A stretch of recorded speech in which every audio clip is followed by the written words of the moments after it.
காரைக்கால் புதிய பேருந்து நிலையத்தில் மாவட்ட ஆட்சியர் திடீர் ஆய்வு மேற்கொண்டார். கூடுதல் கட்டணம் வசூலித்த நகராட்சி கட்டண கழிப்பிடம் மீது மாவட்ட ஆட்சியர் நடவடிக்கை எடுத்தார்.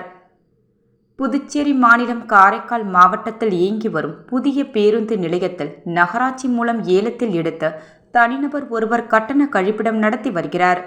இந்த கட்டண கழிப்பிடத்தில் கூடுதல் கட்டணம் வசூலிக்கப்படுவதாக மாவட்ட ஆட்சியருக்கு இன்று நேரடியாக புகார் வந்தது. இதனையடுத்து காரைக்கால் மாவட்ட ஆட்சியர் மணிகண்டன் திடீரென்று கட்டண கழிப்பிடத்தை ஆய்வு செய்தார்.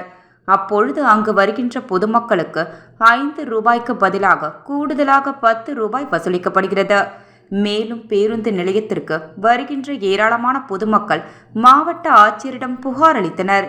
இதில் கழிப்பிடம் செல்வதற்கு அதிக கட்டணம் வசூலிக்கப்படுவதாக புகார் அளித்தனர்.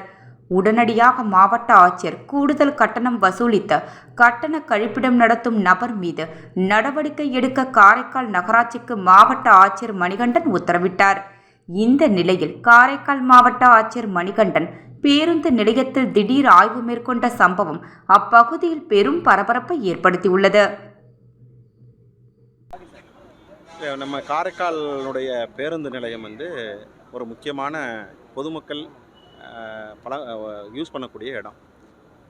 காரைக்கால் நகரப்பகுதியை சேர்ந்தவங்களாக இருக்கட்டும், கிராமங்களை சேர்ந்தவங்களாக இருக்கட்டும், இல்லை வெளி மாநிலத்தை சேர்ந்தவர்கள், குறிப்பாக நம்மளுடைய திருநள்ளார் கோயில் இது மாதிரியான பக்தர்களாக இருக்கட்டும், அங்கே வரக்கூடிய பக்தர்களாக இருக்கட்டும், அவருடைய முக்கியமான ஒரு பப்ளிக் பிளேஸே இந்த பேருந்து நிலையம்.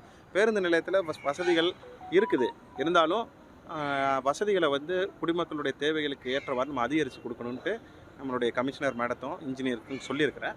ஒரு சில விஷயங்கள் பண்ணி கொடுக்கக்கூடிய விஷயங்கள் தான். குறிப்பாக கூடுதலாக இந்த விளக்குகள்லாம் போடுறது, அப்புறம் இப்போ நம்மளுடைய போலீஸ் பூத்துக்கு கூடுதலாக அடிஷ்னலாக வசதிகள் செஞ்சு கொடுக்குறது, இங்கே இருக்கக்கூடிய ஆட்டோ ஓட்டுநர்கள் இவங்க மாதிரியான தொழிலாளர்களுக்கு கூடுதல் வசதிகளை செஞ்சு கொடுப்பது அப்படிங்கலாம் எங்களுக்கு கவனத்துக்கு வந்திருக்கு. அதுக்கு தான் இன்றைக்கி இன்ஸ்பெக்ஷனுக்கு வந்திருக்கிறோம். பல விஷயங்கள் நல்லபடியாக நடந்துக்கிட்டு இருக்குது. சில விஷயங்கள் உண்மையிலேயே அதை உடனடியாக தீர்க்க வேண்டிய நேரம் தான் இது. அதுக்காக தேவையான நடவடிக்கைலாம் எடுத்திருக்கிறோம். குறிப்பாக கட்டண கழிப்பிடங்கள்லாம் அதிகமாக கட்டணங்கள் வசூலிக்கிறதா தொடர்ச்சியாக கம்ப்ளைண்ட் வந்திருக்கு. அவங்களுக்கு அந்த கான்ட்ராக்டருக்கு நாங்கள் அறிவுறுத்திருக்கிறோம். முடிஞ்சால் அந்த கான்ட்ராக்டையும் கேன்சல் பண்ணி அவர் மேலே தகுந்த நடவடிக்கை எடுப்போம்னு வேறு சொல்லியிருக்கிறோம். இது மாதிரியான விஷயங்களில் பொதுமக்கள்